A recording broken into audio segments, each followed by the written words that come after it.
Fun के YouTube channel पे आप सभी लोगों का स्वागत है। आज हम बात करेंगे पूरे संपूर्ण प्राचीन इतिहास की।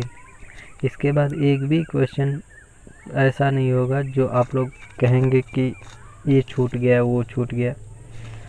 हाँ, बहुत रेयर क्वेश्चन होंगे जो आईएएस सिविल लेवल के होंगे जो छूटे होंगे। चलिए बिना टाइम गवाए हम अपने सीरीज को स्टार्ट करते हैं। इसके बाद नेक्स्ट सीरीज आ जाएगी मध्यकालीन और उसके बाद आधुनिक भारत के। सभी वन लाइनर में सॉल्व करेंगे, फिर उसके बाद बेसिक से पढ़ेंगे, उसकी भी एक अलग से वीडियो बना दी जाएगी। चलिए ठीक है, शुरू करते हैं। सिंधु घाटी की सभ्यता में इतिहास का पिता किसे समझा जाता है? वो समझा जाता है हेरोडोटस को। जिस काल में मानव की घटनाओं का कोई लिखित वर्णन नहीं है,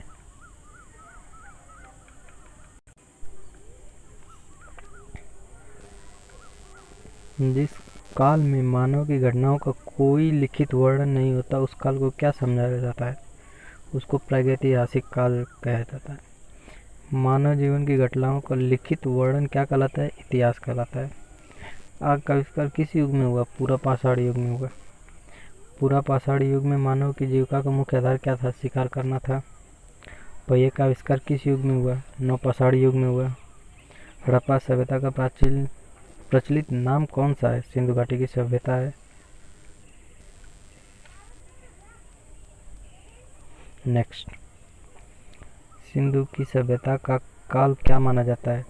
2500 ईसा पूर्व से 1750, और कहीं कहीं दिया रहता है 2350 से 1750। नेक्स्ट, सिंधु की घाटी की सभ्यता में सर्वप्रथम घोड़े के अवशेष कहाँ मिले? सुरकोटदा। सिंधु की घाटी सभ्यता के लोग का मुख्य व्यवसाय क्या था? व्यापार था। हड़प्पा की सभ्यता किस युग की सभ्यता थी? कांस्य युग की। सिंधु घाटी की सभ्यता में घर किससे बने थे? ईंटों से। हड़प्पा के लोग कौन सी फसल में सबसे आगे थे? कपास। हड़प्पा की सभ्यता की खोज सर्वप्रथम किसने की? दयाराम साहनी ने 1921 में की थी। ये आप लोग याद कर लीजिए, 1921। हड़प्पा की सभ्यता की खोज सर्वप्रथम किसने की थी? दयाराम साहनी ने। और मोहनजोदाड़ो की खोज किसने की थी? वो की थी राखालदास बनर्जी ने। सिंधु सभ्यता का प्रमुख बंदरगाह कौन सा था? लोथल, जो कि गुजरात में है। नेक्स्ट, हड़प्पा की सभ्यता की खोज किस वर्ष हुई थी? 1921, अभी जो पीछे हमने पढ़ा है।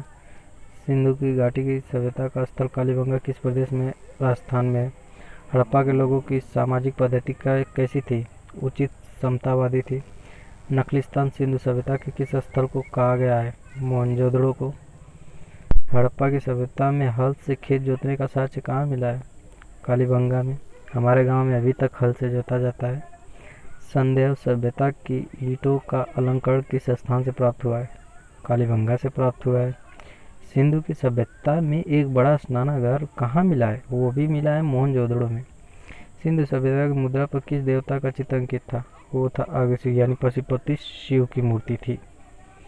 नेक्स्ट, मोहनजोदड़ो को एक अन्य किस नाम से जाना जाता है? वो जाना जाता है मृतकों की टीला से। संदर्भ स्थलों के उत्खनन से प्राप्त मोहरों पर किस पशु का प्रकीर्णन सर्वाधिक हुआ है? बैल। सिंधु सभ्यता का कौन सा स्थान भारत में स्थित है? लोथल। भारत में खोजा गया सबसे पहला पुराना शहर कौन सा? हड़प्पा। भारत में चांदी की उपलब्धता के साक्ष्य कहाँ मिले? हड़प्पा की संस्कृति में। मांडा किस नदी पर स्थित है? चिनाब नदी पर। हड़प्पा की सभ्यता का प्रमुख स्थल रोपड़ किस नदी पर स्थित है? सतलज नदी पर।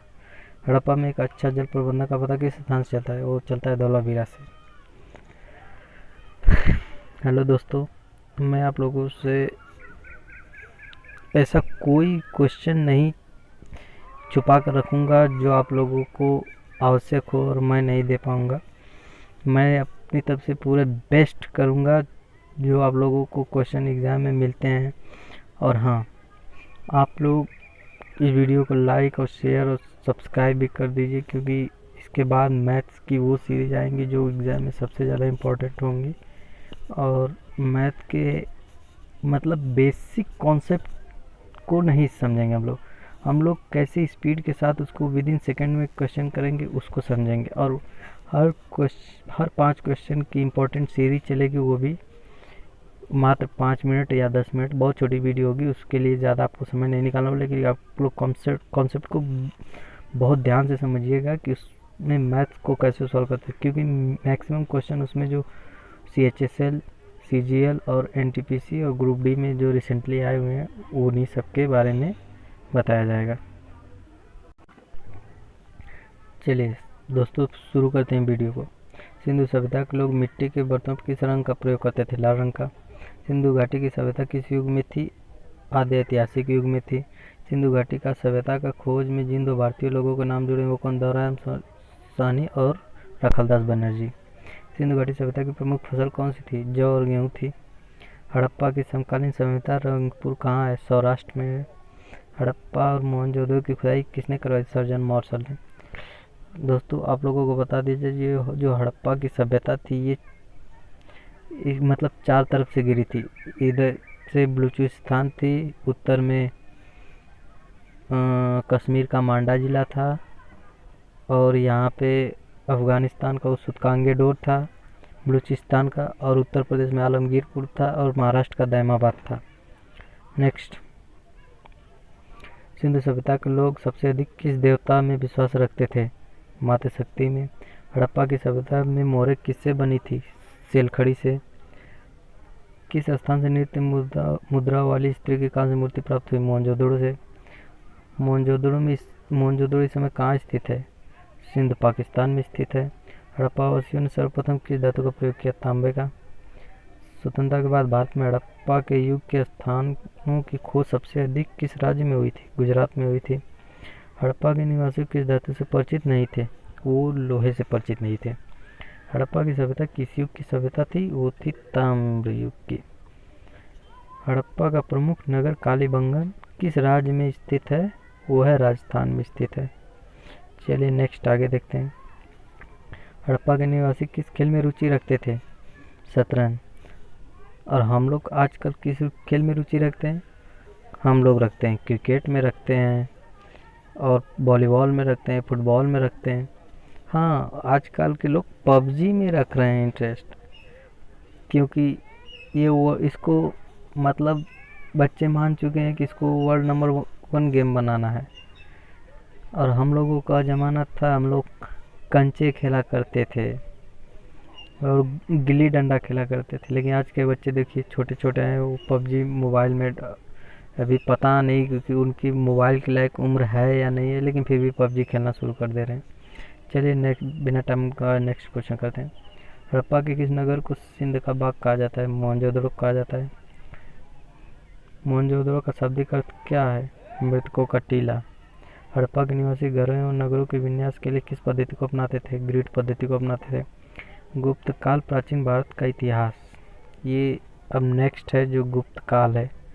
मैंने गुप्त वंश पे एक सीरीज़ बनाई थी, खैर वो उसको मतलब इसके बाद उसको अपलोड कर दिया जाएगा, क्योंकि वो जो है वो पूरे बेसिक से। अभी मैं आप लोगों को सीधा 1 लाइनर देना चाहता हूँ, क्योंकि 1 लाइनर बच्चे अक्सर पसंद करते हैं। चलिए नेक्स्ट देखते हैं। गुप्त वंश की स्थापना कभी 319 ईस्वी। गुप्त वंश की स्थापना किसने की थी? श्रीगुप्त द्वारा। जिसका उत्तराधिकारी घटोत्कच का था, लेकिन वास्तव में इस वंश का संस्थापक जो था वो चंद्रगुप्त प्रथम था।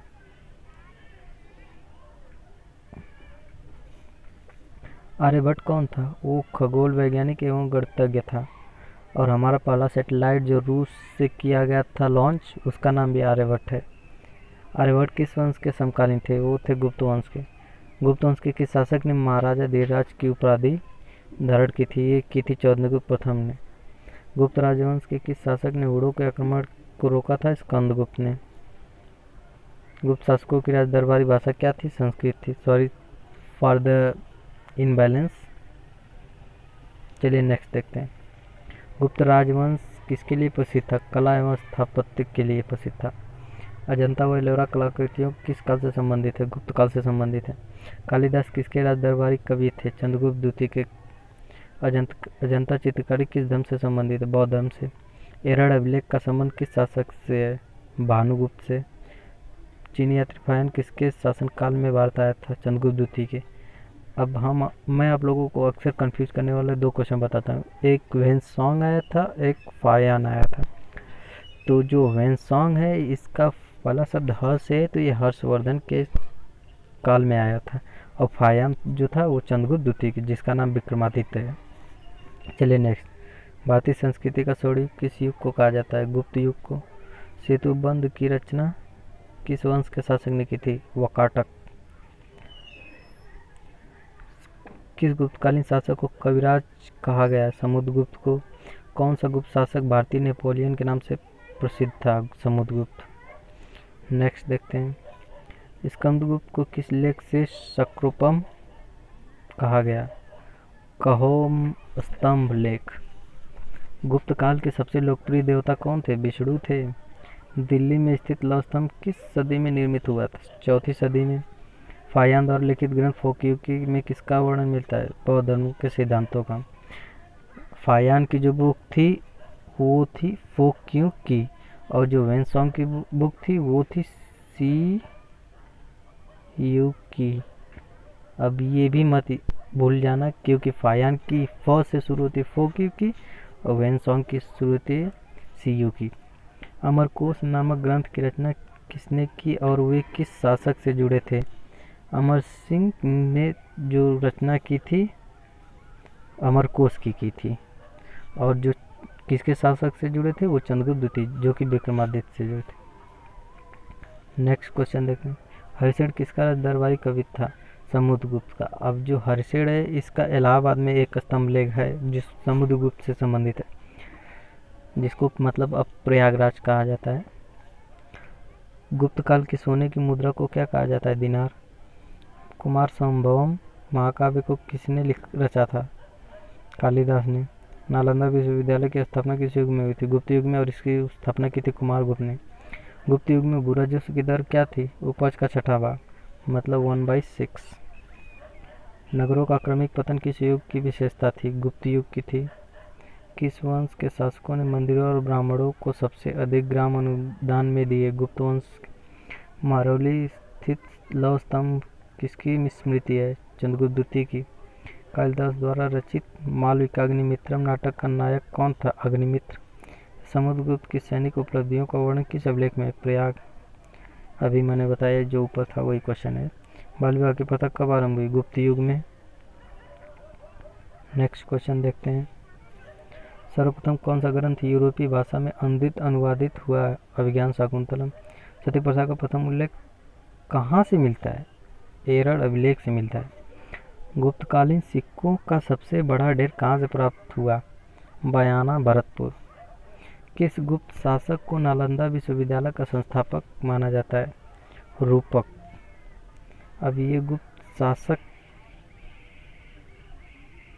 गलत है, सॉरी फॉर द, यहाँ पे कुमार गुप्त होगा। यहाँ पे क्वेश्चन का आंसर गलत दे दिया है, कुमार गुप्त होगा, आप लोग याद कर लीजिएगा। कालिदास की कौन सी कृति की गिनती विश्व की सर्वाधिक प्रसिद्ध 100 कृतियों में की जाती है? अभिज्ञान शाकुंतलम। गणित की दशमलव प्रणाली के आविष्कार का श्रेय किसे दिया जाता है? मौर्य युग को। किस विद्वान ने गणित को एक पृथक विषय के रूप में स्थापित किया? आर्यभट्ट। गुप्त काल की प्रसिद्ध पुस्तक नवनीतकम का संबंध किस क्षेत्र से? चिकित्सा से मतलब डॉक्टरी क्षेत्र से। तांबे के सिक्के जारी करने वाला प्रथम गुप्त शासक कौन था? रामगुप्त था। मतलब पहले ज़माने के नौकरों के नाम राजाओं के नाम हुआ करते, आजकल के राम दास, गरभारी, गजाधर, पता नहीं क्या क्या नाम है। मिहिरपुर का संबंध किससे था? हूणों से था।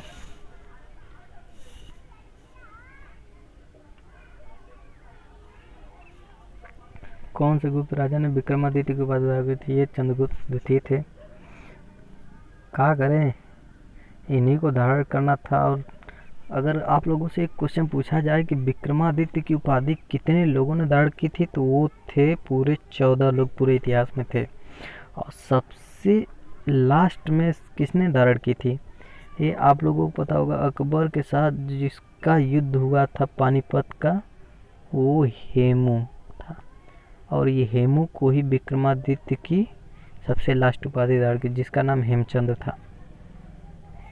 चलिए नेक्स्ट देखते हैं। किस गुप्त शासक ने दक्षिण में 12 राज्यों पर विजय प्राप्त की? समुद्रगुप्त ने सर्वराजोच्छेता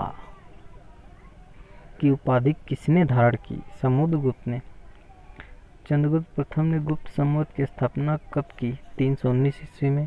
अपने तो करके चले गए, बाकियों को फंसा दिए। गुप्त संवत एवं शक संवत में कितना अंतर है? 241 वर्ष का। किस वंश के शासकों ने चांदी की मुद्राओं का प्रचलन किया? गुप्त वंश के शासकों ने किया। किसने समुद्रगुप्त को भारत का नेपोलियन कहा था? विंसेंट स्मिथ ने कहा था। गुप्त काल में प्रमुख शिक्षा केंद्र कौन से थे? पाटलिपुत्र और उज्जैनी। गुप्त वंश का अंतिम शासक कौन था? विष्णुगुप्त। सती होने का प्रमाण प्रथम बार कहाँ मिला? 1510। कब मिला? 1510। और किस युग में मिला? गुप्त युग में। चलिए नेक्स्ट क्वेश्चन देखते हैं। सूर्य सिद्धांत नामक ग्रंथ किसने लिखा? आर्यभट्ट ने लिखा। नालंदा विश्वविद्यालय की स्थापना 1415 से 1454 ईस्वी तक हुई थी। अब नेक्स्ट देखते हैं। गुप्तोत्तर काल पुष्यभूति वंश या प्राचीन भारत का इतिहास में ही आता है, ये भी एक पार्ट।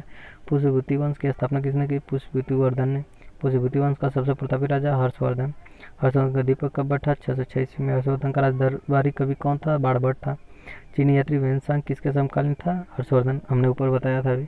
किस व्यक्ति को द्वितीय अशोक कहा जाता है? हर्षवर्धन को ही कहा जाता है। अंतिम बौद्ध राजा कौन था जो संस्कृत का महान विद्वान था? हर्षवर्धन था। चूँकि दोस्तों वीडियो लंबी होती जा रही है इसलिए थोड़ा स्पीड बढ़ा रहा हूँ। हर्षचरित किसके द्वारा लिखी थी? बाणभट्ट। और किस राजा ने रत्नावली नामक पुस्तक लिखी थी? हर्षवर्धन ने। हर्षवर्धन और पुलकेशिन द्वितीय के मध्य हुए संघर्ष की जानकारी कहाँ से प्राप्त होती? एओल अभिलेख से। हर्ष ने अपनी राजधानी थानेश्वर से कहाँ स्थानांतरित की? कनौज। सकलोत्तरापथनाथ किससे कहा गया है? हर्षवर्धन को कहा गया है। बंगाल का कौन सा शासक हर्ष के समकालीन था? शशांक। गुप्त वंश के पश्चात उत्तर भारत में बड़े भाग का पुनर्गठन किसने किया? हर्षवर्धन ने। हर्ष के शासनकाल में उत्तर भारत का सबसे महत्वपूर्ण शहर कौन सा था? कनौज था। हर्षवर्धन अपनी धार्मिक सभा कहाँ किया करता था? प्रयाग में। Next question. हर्षवर्धन की राजधानी थानेश्वर वर्तमान में कहाँ स्थित है? हरियाणा में। वर्तमान में कनौज किस प्रदेश में स्थित है? उत्तर प्रदेश में। वेनसांग की भारत यात्रा के समय सूती कपड़ों के उत्पादन के लिए सबसे प्रसिद्ध नगर कौन सा था? मथुरा। किस चीनी यात्री को यात्रियों में राजकुमार कहा जाता है? वेनसांग को। कुंभ के मेले का शुभारंभ किसने किया? हर्षवर्धन ने। किस शासक ने नालंदा विश्वविद्यालय के लिए 100 ग्रामों की आयदान के रूप में दी? हर्षवर्धन। दक्षिण भारत में एरीपत्ती का अर्थ क्या है? जलाशय की भूमि। पुष्यभूति काल में राज्य की आय का मुख्य साधन क्या था? भूमि कर। पुष्यभूति काल में भूमि कर की कितना लिया जाता है? पैदावार का 1/6वां भाग, जो कि ऊपर गुप्त वंश में भी था। हर्षवर्धन के समय नालंदा विश्वविद्यालय का कुलपति कौन था? शिलभद्र था। चलिए नेक्स्ट क्वेश्चन देखते हैं। किस अभिलेख में हर्षवर्धन को परमेश्वर कहा गया है? मधुबन एवं बांसखेड़ा अभिलेखों में। कश्मीर का इतिहास किस ग्रंथ? राजतरंगी। और राजतरंगी को किसने लिखा? कल्हड़ ने लिखा। कंकोर वंश की स्थापना किसने की? दुर्लभवर्मन। अवंती नगर नामक नगर को किस शासक ने बसाया? अवंतीवर्मन। कंकरोट वंश के बाद किस वंश का उदय हुआ? उत्पल वंश। सर्वप्रथम हर्षवर्धन कनौज में बौद्ध धर्म सभा का आयोजन कब किया? 643 ईस्वी में। हर्षवर्धन की मृत्यु के पश्चात कनौज पर किसका शासन हुआ? यशोवर्मन का। वेनसांग की रचना की क्या नाम थे? सीयू की। जब ऊपर बताया था फोगे को, और वेनसांग की सीयू की। चलिए नेक्स्ट क्वेश्चन देखते हैं अब मौर्य काल से। चूँकि मौर्य काल के लिए मैंने नेक्स्ट वीडियो बनाई क्योंकि इसको बहुत विस्तार से पढ़ना है, इसलिए दोस्तों इस वीडियो को यहीं पॉज किया जाता है, क्योंकि नेक्स्ट वीडियो जो बनेगी वो मौर्य काल पे अच्छे से बनेगी, क्योंकि इसको पहले मैं कॉन्सेप्चुअल समझाऊंगा, फिर इसके वन लाइनर को सॉल्व किया जाएगा।